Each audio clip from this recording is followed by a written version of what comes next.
الحمد لله الحمد لله نحمده ونستعينه ونستغفره ونعوذ بالله من شرور أنفسنا من يهده الله فلا مضل له ومن يضلله فلا هادي له ونشهد أن لا إله إلا الله وحده لا شريك له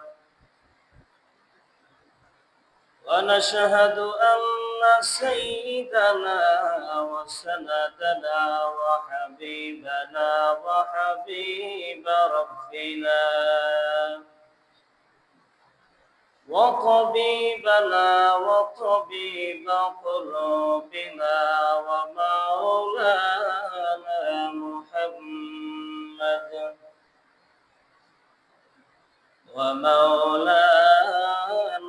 محمدا عبده ورسوله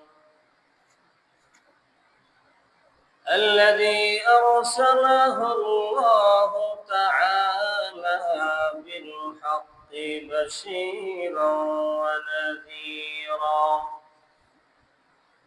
وداعيا إلى الله بإذنه وسراجا منيرا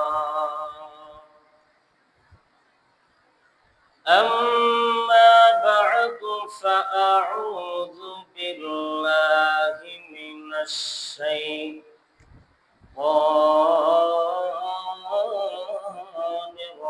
الرجيم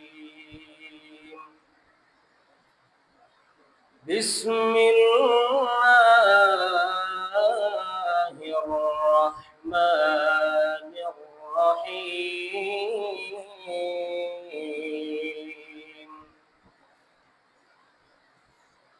وإنك لعلى خلق عظيم وقال حبيبنا ومحبوبنا ومعشوقنا مخبرا وآمرا بعثت لأتمم مكارم الأخلاق أو كما قال عليه الصلاة والسلام صدق الله العظيم صدق رسوله النبي الكريم ونحن على ذلك لمن الشاهدين والشاكرين والحمد لله رب العالمين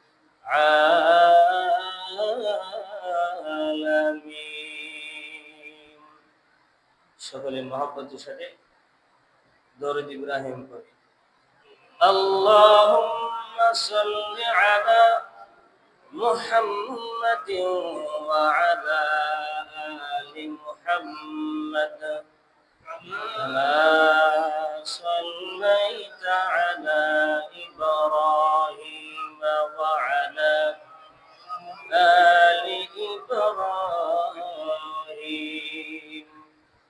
إنك حميد مجيد اللهم بارك على محمد وعلى آل محمد كما باركت على إبراهيم وعلى آل إبراهيم إنك حميد يا صاحب الجمال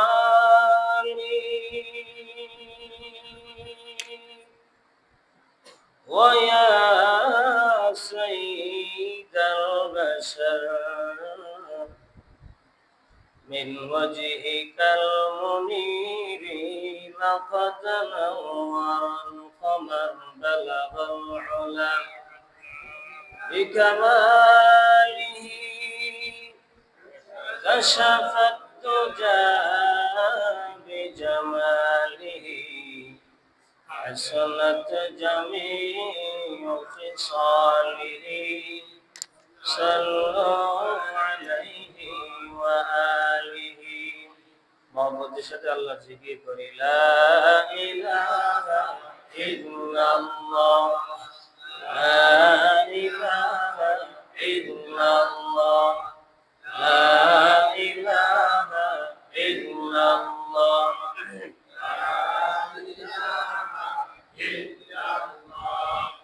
لا إله إلا الله لا إله إلا الله لا إله إلا الله لا إله إلا الله لا إله إلا الله لا إله إلا الله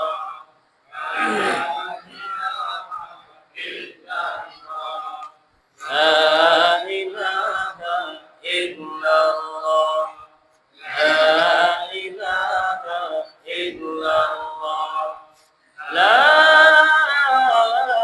إله إلا الله محمد رسول الله আলহামদুলিল্লাহ আল্লাহ পাক রব্বুল আলামিনের দরবারে সর্বপ্রথম শুকর আদায় করি যিনি আমাদেরকে আল্লাহ পাক রব্বুল আলামিনের কুদরতি পায়ে সিজদা করবার জন্য আমাদেরকে নির্বাচিত করেছেন, পছন্দ করেছেন এবং আগে আগে মসজিদে আসার তৌফিক দান করেছেন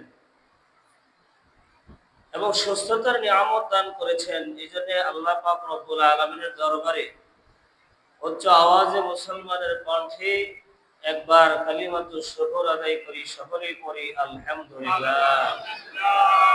মুহতারাম মুসল্লিয়ানে কারাম, বিশ্ব নবী মুহাম্মদুর রাসূলুল্লাহ সাল্লাল্লাহু আলাইহি ওয়াসাল্লামের জীবনী আলোচনা চলতেছিল।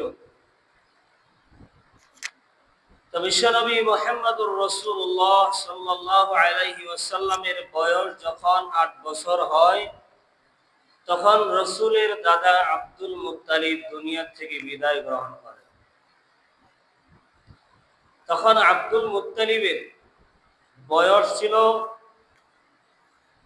82, 85, 92, 110, 120 বিভিন্ন রাওয়ায়াত আছে। তো বিশ্বনবীর দাদাও দুনিয়া থেকে বিদায় গ্রহণ করলেন। এবার বিশ্বনবী লালিত পালিত হবেন বিশ্বনবীর চাচা আবু তালেবের কাছে। তো আবু তালেবের কাছে তিনি যে বড় হবেন, লালিত পালিত হবেন, আব্দুল মুত্তালিব মৃত্যুবরণ করার পূর্বেই তিনি ইঙ্গিত দিয়ে গিয়েছেন যে ওনার পরে মুহাম্মদের দায়িত্ব গ্রহণ করবে আব্দুল্লাহর ভাই আবু তালিব। তিনি এটা ইঙ্গিত দিয়েছেন এবং বলে গিয়েছেন। সেই অনুপাতে বিশ্বনবী মুহাম্মদুর রাসূলুল্লাহ সাল্লাল্লাহু আলাইহি ওয়াসাল্লামের দায়িত্ব গ্রহণ করেন বিশ্বনবীর চাচা আবু তালিব। আবু তালিব বিশ্বনবীকে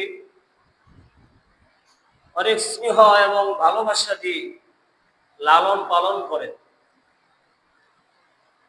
ইতিহাসের কিতাবে আসছে আবু তালিব নিজের সন্তানের চাইতেও ভাতিজা মুহাম্মদকে বেশি ভালোবাসতেন, বেশি পছন্দ করতেন, মহব্বত করতেন। এমনকি ইতিহাসে দেখা গিয়েছে বিশ্বনবী যখন নবুয়ত প্রাপ্ত হয়েছেন, নবুয়ত পেয়েছেন, তখন গোটা মক্কাবাসী বেঈমানরা, অমুসলিমরা, কাফের মুশরিকরা বিশ্বনবীর বিরুদ্ধাচারণ করেছিল এবং বিশ্বনবীকে মারার জন্য চক্রান্ত তারা করেছিল। কিন্তু আবু তালেবের ভয়ে তারা বিশ্বনবীর উপরে হাত উঠাইতে পারে না। তাহলে কি পরিমাণ আবু তালেব বিশ্বনবীকে ভালোবাসতেন। কিন্তু সবচেয়ে দুঃখজনক বিষয় হলো, এত ভালোবাসার পরেও, এত আদর করার পরেও আবু তালেবের নসিবে হেদায়েত জুটে নাই। এটা হলো সবচেয়ে বড় দুঃখজনক বিষয়। প্রিয় ভাইরা আমার, বিশ্বনবী মুহাম্মদুর রাসূলুল্লাহ সাল্লাল্লাহু আলাইহি ওয়াসাল্লাম আবু তালেবের কাছে বড় হইতে লাগলেন। আবু তালেব নিজের জান দিয়ে বিশ্বনবীকে লালন পালন করেন। ছোটকালে বিশ্বনবীকে তো ভালোবাসতেন, যেখানে তিনি যাইতেন সাথে মুহাম্মদকে নিয়ে যাইতেন, সাথে বিশ্বনবীকে নিয়ে যাইতেন। কেন?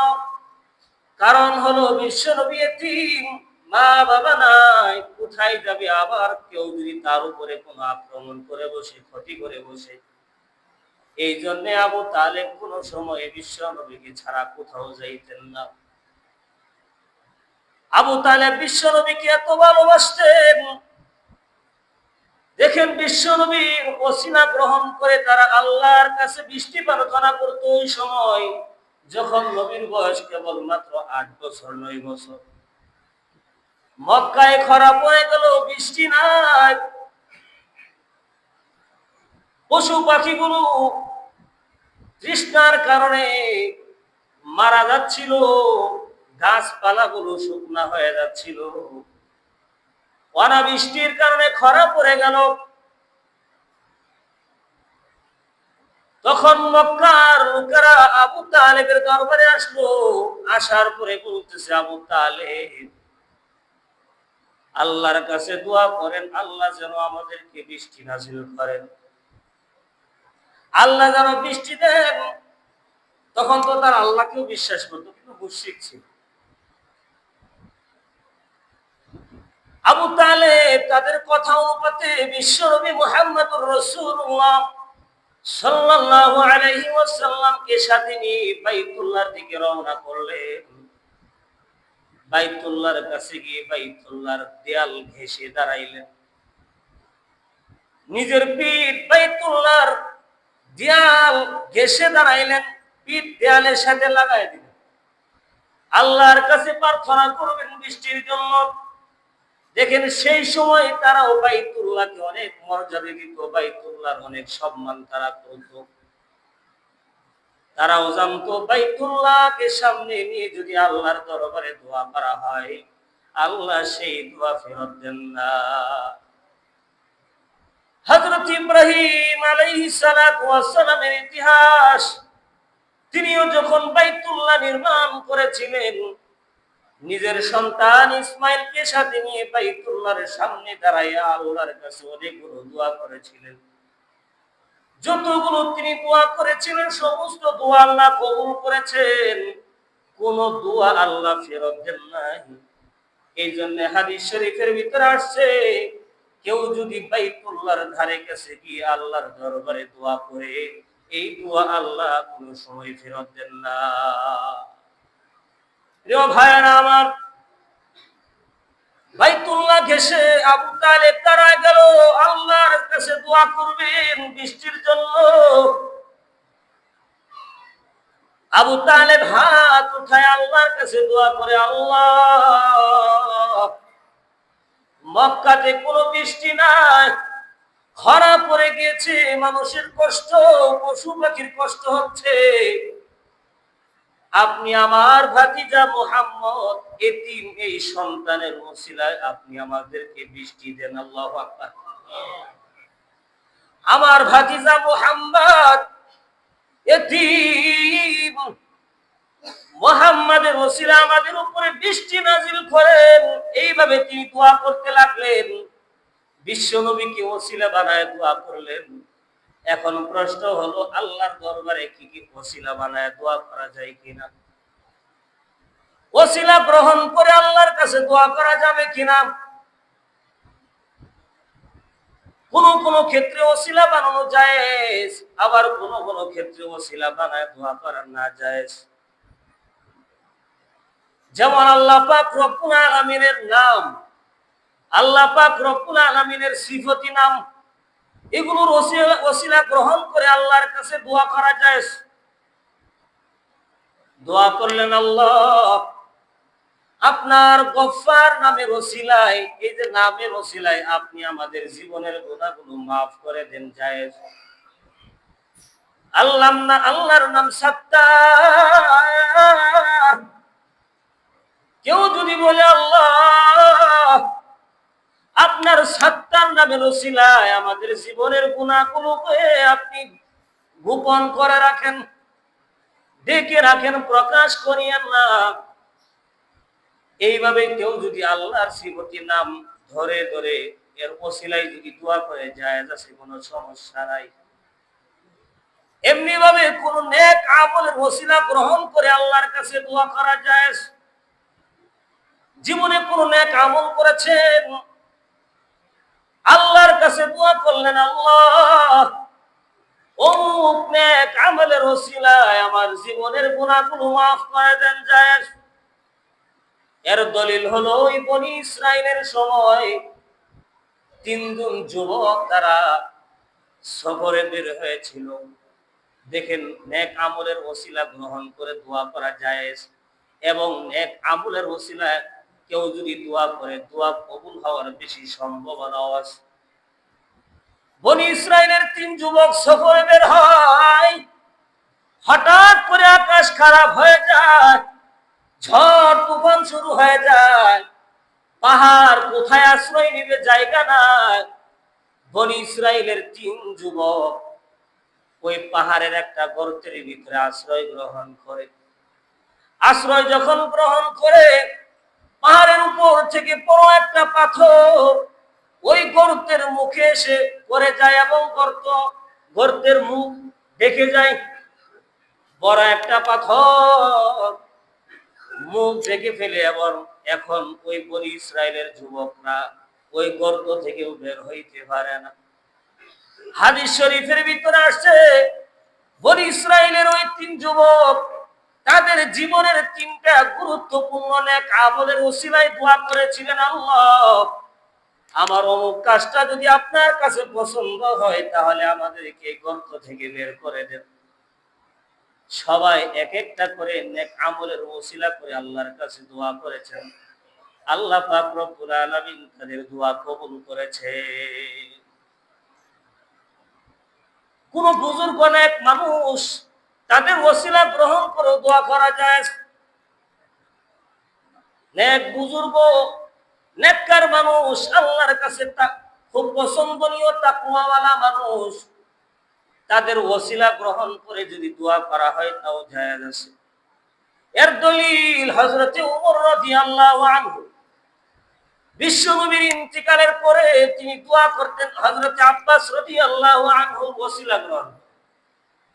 তিনি বলতেন যে বিশ্বনবী জিন্দা থাকা অবস্থায় আল্লাহর রাসূলের ওসিলা আমরা দোয়া করেছি, রাসূল এখন জিন্দা নাই। হযরতে ওমর রাদিয়াল্লাহু আনহু তখন তিনি দোয়া করতেন বিশ্বনবীর চাচা আব্বাস রাদিয়াল্লাহু আনহুর ওসিলা গ্রহণ করে। তিনি দোয়া করতেন, আল্লাহ বিশ্বনবীর চাচা আব্বাস এর ওসিলায় আমাদের গুনাহটা maaf করে দেন, আমাদের অমুক কাজটা আপনি উদ্ধার করে দেন। এইভাবে তিনি দোয়া করতেন। তাহলে নেককার ব্যক্তি, জিন্দা নেককার ব্যক্তিদের ওসিলা গ্রহণ করে আল্লাহর কাছে দোয়া করা জায়েজ। প্রিয় ভাইরা আমার, আবু তালেব বিশ্ব নবীর ওসিলা গ্রহণ করে দোয়া করলেন, আল্লাহ মুহাম্মদের ওসিলায় আপনি আমাদের উপরে বৃষ্টি নাজিল করে দেন। দোয়া আল্লাহ সাথে সাথে কবুল করেছে। ইতিহাসের কিতাবের ভিতরে আসছে, আবু তালেব বলে যখন দোয়া করলাম সাথে সাথে দেখলাম আকাশে মেঘ জমা হয়ে গেছে, কালো হয়ে গেছে আকাশ, মেঘ জমে কালো হয়ে গেছে।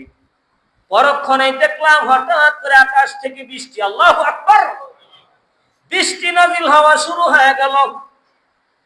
আবু তালেব বলে সেদিন এত পরিমাণ বৃষ্টি হয়েছে, মক্কার চতুর্দিকে, মক্কার এমন কোন গর্ত নাই, এমন কোন নালা নাই যেই জায়গায় পানি দিয়ে ভরপুর হয়ে যায় নাই।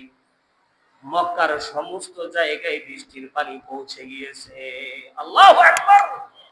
তো সেই সময় বিশ্বনবীর ওসিলা গ্রহণ করে তারা দোয়া করতেন, দোয়া কবুল হয়।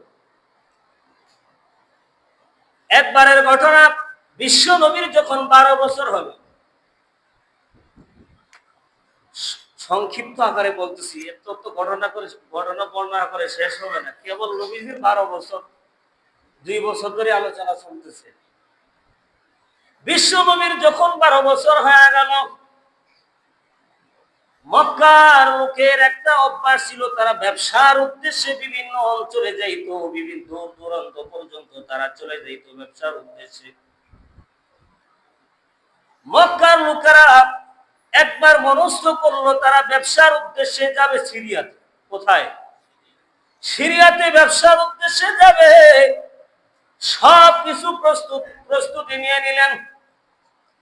ওই কাফেলার সাথে আবু তালেব যাবে, কিন্তু এই সফরে বিশ্বনবীকে সাথে তিনি নিবেন না। আবু তালেব বলে এই সফরে নিজের ভাতিজা মুহাম্মদকে নেওয়া যাবে না। কেন নিবেন না? কারণ হলো দূর দূরান্তের সফর, এই সফর গুলো নিরাপদ না। কোন সময় ডাকাতের হামলা আসে কেউ জানে না। অনেক সময় দেখা যায় ডাকাতের হামলার কারণে অর্থ যায়, জানা যায়, ঠিক কিনা বল? নিজেদের জানের নিরাপত্তা নাই। মুহাম্মদকে যদি সাথে নিয়ে যায়, বিপদ যদি চলে আসে, মুহাম্মাদের উপর আক্রমণ হবে। এই জন্য আবু তালেব নষ্ট করলো যে আমার ভাতিজাকে এই সফরে নিয়ে যাব না, বাড়িতে রেখে যাব। কিন্তু রাসূলুল্লাহর কানে যখন গেল আবু তালেব বিশ্ব নবীকে সাথে নিবেন না, এই ব্যবসার সফরে তিনি নিবেন না, বিশ্ব নবীর মন খারাপ হয়ে গেল। কারণ আবু তালেব চলে গেলে কার কাছে যাবে? যাওয়ার তো আর কোনো জায়গা নাই, ঠিক কিনা? বিশ্ব নবীর মন খারাপ হয়ে গেল, চেহারা পরিবর্তন হয়ে গেল। আবু তালেব যখন দেখলো মুহাম্মদের চেহারা পরিবর্তন, মনটা খারাপ হয়ে গেছে। আবু তালেব ডাক দিয়ে বলে, ভাতিজা মন খারাপ করার কোনো দরকার নাই, এই সফরে আমি তোমাকেও সাথে নিয়ে যাব। এই কথা শুনে বিশ্বনবীর মন আনন্দে উৎফুল্ল হয়ে গেল, খুশি হয়ে গেল যে এবার চাচার সাথে ব্যবসার উদ্দেশ্যে সব সিরিয়াতে যাবে। রওনা করে দিলেন, ব্যবসার উদ্দেশ্যে সিরিয়ার দিকে যাবেন। যখন বসরা নামক জায়গায় পৌঁছালেন,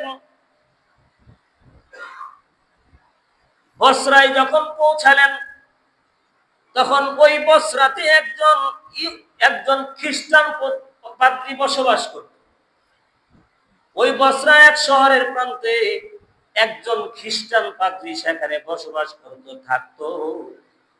ওই খ্রিস্টান পাদ্রী আমরা সবাই জানি বাহিরা নামে প্রসিদ্ধ, কিন্তু তার মূল নাম ছিল জার্জিস। কি নাম?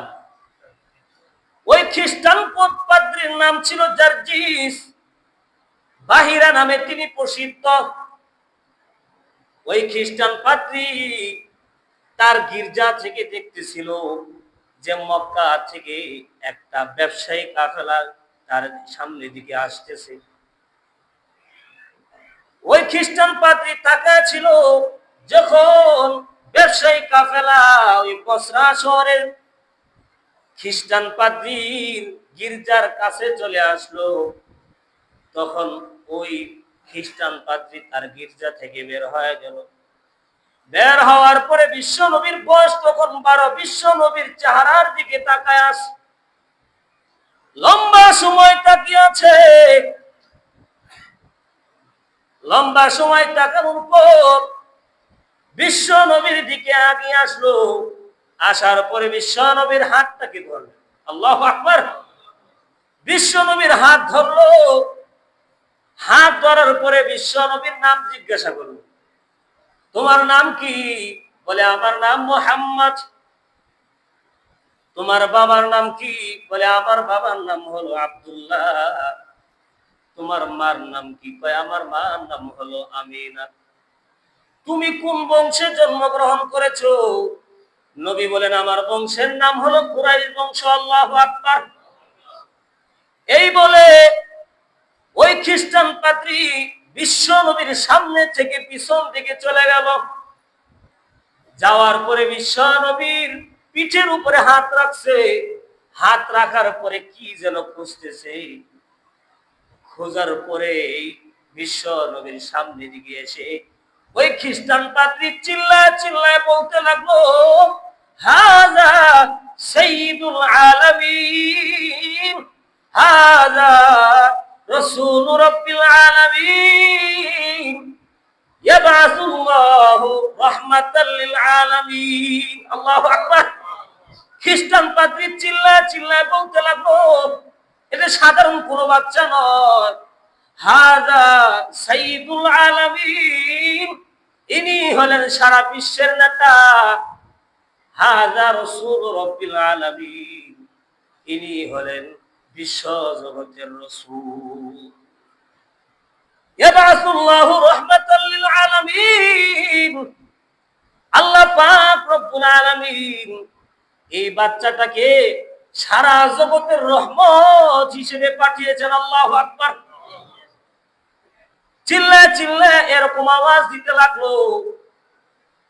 তখন কুরাইশের ওই কাফেরা বলতে লাগলো,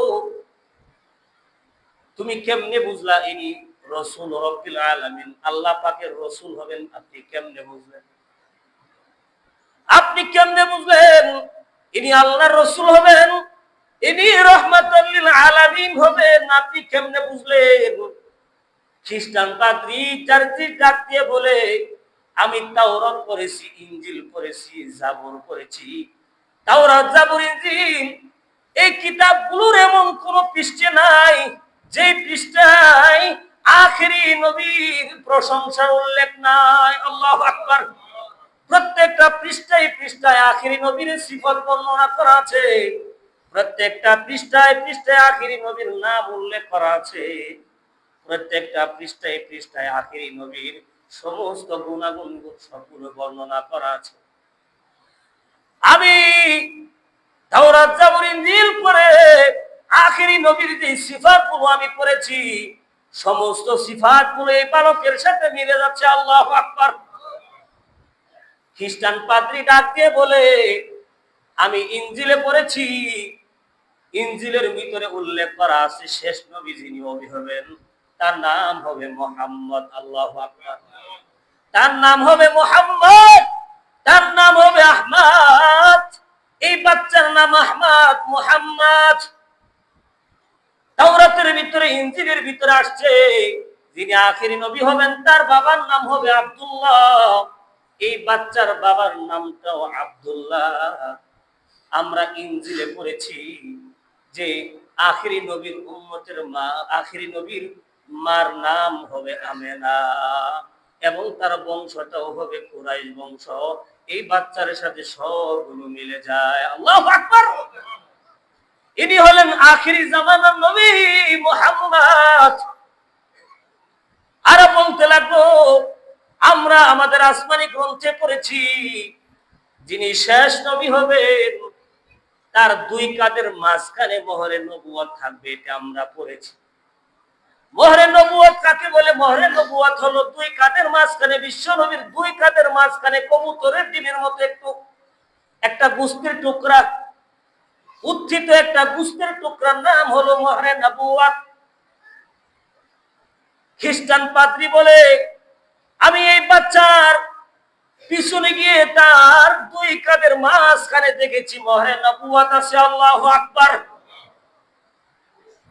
এগুলো চিনে আমি দেখেছি ইনি হলেন শেষ জামানার নবী মুহাম্মদুর রাসূলুল্লাহ। আল্লাহু আকবার। আরো বলতে লাগলো, আমরা আসমানি গ্রন্থে পড়েছি যিনি আখেরি জামানার নবী হবেন তাকে আকাশের মেঘমালা ছায়া দান করবে, আমরা এগুলো পড়েছি। আপনারা যখন ব্যবসার উদ্দেশ্যে এই সিরিয়ার দিকে যাইতেছিলেন, আমি আমার গির্জা থেকে দেখেছি আসমানে একটা মেঘমালা এই বাচ্চার উপরে ছায়া দান করে আছে, আমি দেখতেছিলাম। এই বাচ্চার সামনের দিকে আগায়, ওই মেঘমালাও সামনের দিকে আগায়। আল্লাহু আকবার।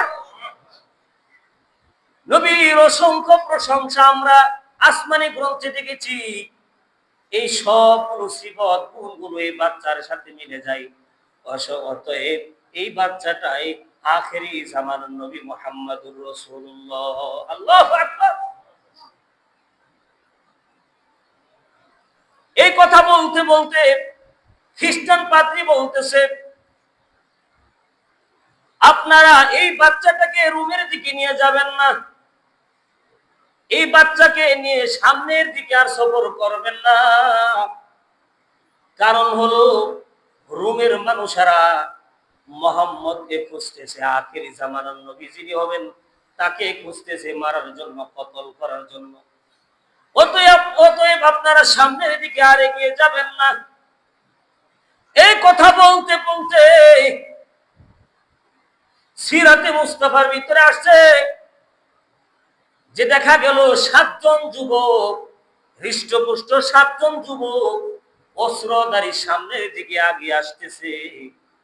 যখন কাছে চলে আসলো, খ্রিস্টান পাদ্রী জার্জি তাদেরকে ডাক দিয়ে বললে, তোমরা কোথায় যাও? বলতেছে, আমরা আখেরি জামানার নবী মুহাম্মদকে খোঁজার জন্য যাইতেছি, তাকে হত্যা করব। নাউজুবিল্লাহ। হত্যা করব, তাকে খোঁজার জন্য বের হয়েছি। আমাদের নেতা দল দল করে বিভিন্ন জায়গায় পাঠিয়ে দিয়েছে তাকে খোঁজার জন্য, তাকে হত্যা করার জন্য। আমরা ইতিহাসে পড়েছি যে এই মাসে আখিরি জামানার নবী ব্যবসার উদ্দেশ্যে সফর করবে, এটাও তারা জানত। এই জন্য আমাদেরকে এই দিকে পাঠানো হয়েছে তাকে খোঁজার জন্য। খ্রিস্টান পাদ্রী ডাক দিয়ে বলে, তোমরা তো পড়েছো যিনি আখিরে জামানার নবী হবেন তিনি নিজের ইচ্ছায় হবেন না, তিনি নবী হবেন কার আদেশে? আল্লাহর আদেশে তিনি নবী হবেন। আল্লাহ পাক তাকে রাসূল হিসেবে দুনিয়াতে পাঠাইবেন। এটা তোমরা বিশ্বাস করো? কয় হ্যাঁ, আল্লাহই পাঠাবেন। কয় আল্লাহ যদি পাঠায় তাহলে তোমরা তাকে কিভাবে হত্যা করবে? আল্লাহর বিরুদ্ধে গিয়ে তোমরা কোনোদিন সফল হতে পারবা না। যুবক 7 জন বলে, ঠিকই তো, আল্লাহ যেহেতু মনোনীত করেছেন তাকে রাসূল হিসেবে, তিনি রাসূল হিসেবে আসবেন, তিনি নতুন শরীয়ত আনবেন, তিনি মানুষদেরকে হেদায়েতের দিকে আহ্বান করবেন, লম্বা সময় তিনি বেঁচে থাকবেন। অতএব আল্লাহ যদি তাকে বাঁচিয়ে রাখেন, আমাদের তো কোনো সাধ্য নাই তাকে মারা। তখন ওই 7 জন যুবক ওই খ্রিস্টান পাদ্রীর কথা অনুপাতে তাদের ইচ্ছা বাতিল করে দিল। তখনই সাথে সাথে জার্জিসের হাতে তওবা করে নিল, আর জীবনে মুহাম্মদের পিছু হাঁটবে না। আল্লাহু আকবার। ওই 7 জন যুবক জার্জিসের কাছে থেকে যায়, ওই গির্জায় তারা থেকে যায়, আর তারা রোমে কোনো সময় ফিরে যায় না। ইতিহাসে আসছে তারা ফিরে যায় না। প্রিয় ভাইয়েরা আমার, তখন বিশ্বনবীর আর সবর হলো না। জার্জি ডাক দিয়ে বলে, আপনাদের মধ্যে এই বালকের দায়িত্ব গ্রহণ কে করেছেন? দায়িত্বশীল কে আপনাদের মধ্যে? তখন ওই ব্যবসায়ী কুরাইশের লোকেরা ডাক দিয়ে বলল, এই বালকের দায়িত্বশীল হলেন, উনি হাতের ইশারায় বলে দিলেন তিনি কে? আবু তালেব। তখন জার্জিস ওই বাহিরা নামক পাদ্রী তিনি ডাক দিয়ে বললেন, আল্লাহর দোহাই, আপনি এই বালককে নিয়ে আর সামনের দিকে এগিয়ে যাবেন না, বরঞ্চ এই বালককে আপনারা তার জন্মস্থানে পাঠিয়ে দেন, অর্থাৎ মক্কাতেই আপনারা ফেরত দিন। তখন বিশ্বনবীর আর সফর হলো না। তখন বিশ্বনবী আবার ফেরত দিলেন মক্কা নগরী। মক্কা নগরীতে গিয়ে আবার তিনি ফেরত গেলেন। এইভাবে বিশ্বনবী বিশ্বনবীকে আবু তালেব ছায়া দিয়েছিল, বিশ্বনবীকে লালন পালন করেছে, মহব্বত করেছে, ভালোবেসেছে। কিন্তু দুঃখজনক বিষয়, আবু তালেব হেদায়েত প্রাপ্ত। প্রিয় ভাইয়ের আমার, রসুল তো নবুয়ত প্রাপ্তির আগেই রসুলের মা বাবা দুনিয়া থেকে বিদায় নেয়, ঠিক কিনা বলেন? রসুলের মা বাবা দুনিয়া থেকে বিদায় নেন রসুল নবুয়ত প্রাপ্তির আগেই। এখন আমাদের সমাজে একটা আমরা দ্বিধাদ্বন্দ্বের ভিতরে পড়ে যাই, তাহলে বিশ্বনবী নবুয়ত প্রাপ্তির আগেই যদি তাদের মরণ হয়, তাহলে বিশ্বনবীর মা বাবা কি তাহলে জান্নাতে যাবেন না জাহান্নামে যাবেন? কোন দিকে? ঠিক কিনা বলে? অনেক ভাই এরকম প্রশ্ন করেন, আমাকেও একজন করেছেন, আলোচনা চলতেছিল এর মাঝে একজন আমাকেও বলেছেন যে তাহলে বিশ্বনবীর মা বাবা জান্নাতে যাবে না জাহান্নামে যাবে, কোন দিকে যাবে? জটিল এক প্রশ্ন না? এই ব্যাপারে তিনটা রাওয়ায়াত আসছে, কয়েকটি রাওয়ায়াত আসছে। এক দল বলেছেন যে বিশ্বনবীর মা বাবা জাহান্নামে যাবে, বিশ্বনবীর মা বাবা জাহান্নামে যাবে। তাদের দলিলও আছে। হযরতে আনাস রাদিয়াল্লাহু আনহু হতে বর্ণিত একটা হাদিস, তিনি বলেন, আন্না রাজুলান ক্বালা ইয়া রাসূলুল্লাহ, একজন লোক এসে আল্লাহর রাসূলকে বললেন, হে আল্লাহর রাসূল, আইনা আবি, আমার বাবা কোথায়? জান্নাতে না জাহান্নামে? আপনি তো নবুয়ত প্রাপ্তির আগে আমার বাবা ইন্তিকাল করেছেন, তাহলে আমার বাবা কোথায় আছেন, জান্নাতে না জাহান্নামে? আল্লাহর রাসূল বললেন, ফিন্নার, তোমার বাবা কোথায়? জাহান্নামে। যখন লোকটা ফেরত যাইতেছিল, ফালাম্মা কফা দাআহু, যখন লোকটা চলে যাইতেছিল আল্লাহর রাসূল আবার ডাকলেন, শোনো। আসলো লোক, আসার পরে আল্লাহর রাসূল বললেন, ইন্না আবি ওয়া আবাকা ফিন্নার, শোনো, তোমার বাবা আর আমার বাবা উভয় জনে জাহান্নামে। নাউজুবিল্লাহ করে। আরেকটি হাদিসের ভিতরে আসছে, হযরতে আমেনার ব্যাপারে আসছে, মুসলিম শরীফের রাওয়ায়াত। হযরতে আবু হুরায়রা রাদিয়াল্লাহু আনহু বর্ণনা করেছেন, তিনি বলেন, যারা রাসূলুল্লাহ সাল্লাল্লাহু আলাইহি ওয়াসাল্লাম কবর উম্মিহি, আল্লাহর রাসূল তার মায়ের কবর জিয়ারত করলেন, মানে কবর দেখার জন্য গেলেন। ফাবাকা, রাসূলের মায়ের কবর দেখে রাসূল সাল্লাল্লাহু আলাইহি ওয়াসাল্লাম অঝরে কাঁদলেন, চোখ দিয়ে ঝর্ণার মতো পানি পড়েছে। বলেন তো রাসূলের মায়ের কবর কোথায়? কথা বলি কোথায়? আবওয়া নামক জায়গায়। কোথায়? মক্কা এবং মদিনার মাঝখানে একটা জায়গা আছে আবওয়া, সেই জায়গায় রাসূলের মায়ের কবর। রাসূল সেখানে গেলেন, ফাবাকা, রাসূলের মায়ের কবর দেখে তিনি ক্রন্দন করলেন। ওয়া আবকা মান হাওলাহু, রাসূলের আশপাশে যারা ছিলেন তারাও ক্রন্দন করলেন, সাহাবায়ে কেরাম যারা ছিলেন সবাই ক্রন্দন করেছেন, কান্নাকাটি করেছেন। রাসূল বলেন, ইস্তাযানতু রাব্বি ফি আন আস্তাগফিরা লিউম্মি, আমি আল্লাহর দরবারে আমার মায়ের জন্য ক্ষমার প্রার্থনা করার জন্য অনুমতি চাইলাম। আল্লাহর কাছে বললাম, আল্লাহ, আমি আপনার কাছে আমার মায়ের ক্ষমার প্রার্থনা করতে চাই, আপনি অনুমতি দিবেন। আল্লাহ পাক রব্বুল আলামিন অনুমতি দিলেন না, ফালাম ইয়াযাল্লাহু, ক্ষমা চাওয়ার জন্য অনুমতি দিলেন না।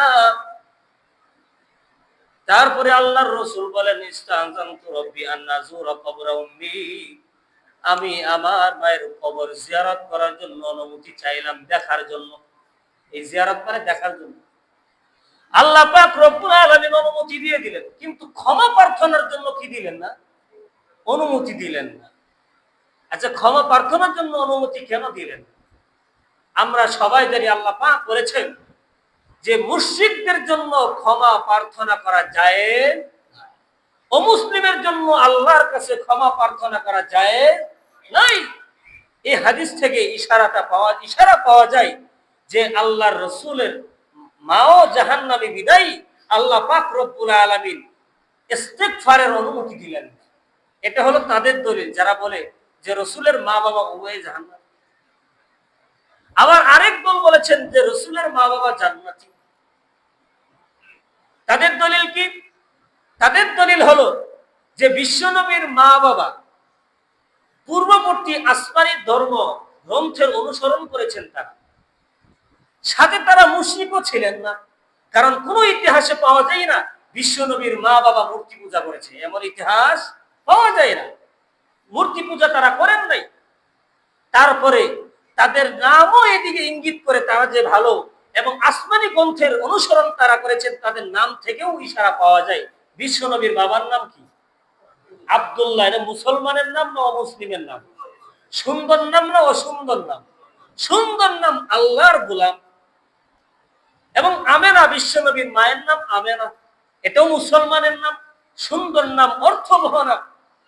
এই নামগুলো এদিকে ইঙ্গিত করে যে বিশ্বনবীর মা বাবা মুশরিক ছিলেন না, পূর্ববর্তী আসমানি ধর্মগ্রন্থের অনুসরণ তারা করেছে। এই জন্য তারা জান্নাতে যাবে। এছাড়াও দুর্বল একটা রিওয়ায়াত আসছে, সেটা হলো বিদায় হজের সময় বিশ্বনবী মুহাম্মদুর রাসূলুল্লাহ সাল্লাল্লাহু আলাইহি ওয়াসাল্লাম, বিশ্বনবীর চেহারাটা ফ্যাকাশে হয়ে গিয়েছিল এবং তিনি অনেক, তার চেহারার ভিতরে কষ্টের ছাপ দেখা গিয়েছিল। হঠাৎ করে বিশ্বনবী আনন্দিত হয়। হযরত আয়েশা সিদ্দিকা রাদিয়াল্লাহু আনহা জিজ্ঞাসা করলেন, ইয়া রাসূলুল্লাহ, মন খারাপ ছিল, হঠাৎ করে আপনি আনন্দিত? বিশ্বনবী বললেন, হে আয়েশা, আমার মা বাবাকে আল্লাহ পাক রব্বুল আলামিন জিন্দা করেছিলেন, তারপরে তারা আমানাত বি, তারা আমার প্রতি ঈমান এনেছে, তারপরে আল্লাহ পাক রব্বুল আলামিন তাদেরকে আবার মরণ দিয়েছেন। যারা বলে রসুলের মা বাবা জান্নাতি, তারা এই হাদিস দিয়ে বলে যে রসুলের মা বাবা জান্নাতি, যেহেতু ঈমান আছে রসুলের প্রতি। কিন্তু এই হাদিসটা কি? একদম দুর্বল, বেশি দুর্বল। আবার কেউ কেউ এটাকে মওযু বলেছেন। আবার আরেক দল বলেন যে এই ব্যাপারে রসুলের মা বাবা জান্নাতি না জাহান্নামী, এই ব্যাপারে মুখ খোলা যাবে না, চুপ থাকতে হবে। কারণ রসুলের মা বাবা জান্নাতি না জাহান্নামী, জান্নাতি এবং জাহান্নামী, জাহান্নামে দেওয়া এবং জান্নাতে দেওয়ার মালিক কে? আরো জোরে বলি, কে? কে জান্নাতি হবে, কে জাহান্নামী হবে, এর এই বলার বা এই ফাইসালা দেওয়ার ক্ষমতা একমাত্র কার? আল্লাহ পাক রব্বুল আলামিন। এই জন্য উলামায়ে কেরাম বলেন যে রসুলের মা বাবা জান্নাতি না জাহান্নামী, এই ব্যাপারে নীরবতা অবলম্বন করাই সবচেয়ে ভালো, প্রশ্ন করার দরকার নাই। এবং রসুলের মা বাবা জান্নাতি না জাহান্নামী, এটা আমাদের আকীদাগত বিষয়ের সাথেও কোনো সম্পর্ক নাই। রসুলের মা বাবা যদি জান্নাতে জাহান্নামে যায়, আপনাকে কি আল্লাহ পাক জিজ্ঞাসা করবেন কোনো কিছু? যদি জাহান্নামে যায়, আপনাকে কি আল্লাহ পাক জিজ্ঞাসা করবেন কোনো কিছু? কোনো কিছুই জিজ্ঞাসা করবেন না। অতএব এটা আমাদের আকীদার সাথে কোনো যেহেতু সম্পর্ক নাই, অতএব চুপ থাকাটাই ভালো, নিরাপদ। ঠিক কিনা বলেন? এ হলো রসুলের ইতিহাস। ইনশাল্লাহ সামনে থেকে আর রসুলের আলোচনা করব না। রসুলের 12 বছর পর্যন্ত থেকে গেল। ইনশাল্লাহ পরবর্তীতে যখন সময় হবে এরপর থেকে আলোচনা করুন। সম্মানিত মুসল্লিয়ানে কারাম, আপনারা সকলেই জানেন বর্তমানে ভারতে বিশ্বনবী মুহাম্মদুর রাসূলুল্লাহ সাল্লাল্লাহু আলাইহি ওয়াসাল্লামকে কটূক্তি করা হয়েছে। একজন হিন্দু পণ্ডিত বিশ্বনবীকে গালিগালাজ করেছেন, বিশ্বনবীর ব্যাপারে মন্দ কথাবার্তা বলেছেন, ইসলামকে গালিগালাজ তিনি করেছেন এবং ভারতের এক বিজেপিও এটা সমর্থন করেছে। এই জন্য ভারতে কিন্তু বিশ্বনবীর সম্মান রক্ষার্থে তারা প্রতিবাদ করতেছে। ঠিক কিনা বলে? প্রতিবাদ চলতেছে, মুসলমানরা মিছিল মিটিং করতেছেন। বিশ্বনবীর এই অপমানের শাস্তি অবশ্যই তাদের ভোগ করতে হবে, এই নিয়ে তারা সেখানে মিটিং, মিছিল এবং প্রতিবাদ জানাচ্ছেন। আর বিশ্বনবী তো শুধু ভারতের মুসলমানের নয়, বিশ্বনবী আপনার নবী, আমারও নবী। ঠিক কিনা বলে? বিশ্বনবীর যে কোনো জায়গায়, পৃথিবীর যে কোনো জায়গায় বিশ্বনবীকে কেউ যদি গালিগালাজ করে, বিশ্বনবীকে অপমানমূলক কোনো কথাবার্তা বলে, প্রত্যেকটা মুসলমানের অন্তঃকরণ হয়। ঠিক কিনা বলে? রক্তক্ষরণ হয়।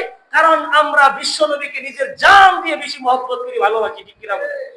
বিশ্বনবীকে ভালোবাসতে, বিশ্বনবীকে মহব্বত করার জন্য যদি মা বাবাও ছাড়তে হয়, আমরা মা বাবা ছাড়তে রাজি। নিজের ভিটা জমিন যদি ছাড়তে হয় আমাদের ভিটা জমিন ছাড়তে রাজি, ঠিক কিনা বলেন? এই জন্য বিশ্বনবীকে যে কোনো জায়গায় অপমান করা হবে, মুসলমান কখনো নিশ্চুপ থাকতে পারে না। এটা মুসলমানের বিশ্বনবীর একটা, বিশ্বনবীর আমাদের যে ভালোবাসার পাত্র, বিশ্বনবীকে যদি ভালোবাসা প্রকাশ করতে হয় অবশ্যই বিশ্বনবীকে কেউ যদি গালিগালাজ করে অবশ্যই তার প্রতিবাদ করতে হবে, ঠিক কিনা বলেন? বিশ্বনবীর সময়ে যারা বিশ্বনবীকে গালিগালাজ করেছিল, বিশ্বনবী বলেছেন তাদেরকে হত্যা করার জন্য। কাব ইবনে আশরাফ বিশ্বনবীকে গালিগালাজ করেছে, মুহাম্মদ ইবনে মাসলামা রাদিয়াল্লাহু আনহু তাকে হত্যা করেছে, ঠিক কিনা বলে? তারপরে মদিনাতে আরেকজন লোক বিশ্বনবীকে গালিগালাজ করেছিল, তখন বিশ্বনবী বলেছিলেন কে এই লোকটার মাথা বডি থেকে আলাদা করবে? তখন খালিদ বিন ওয়ালিদ রাদিয়াল্লাহু আনহু বলেছিলেন আমি এই লোকটার বডি থেকে মাথা আলাদা করব।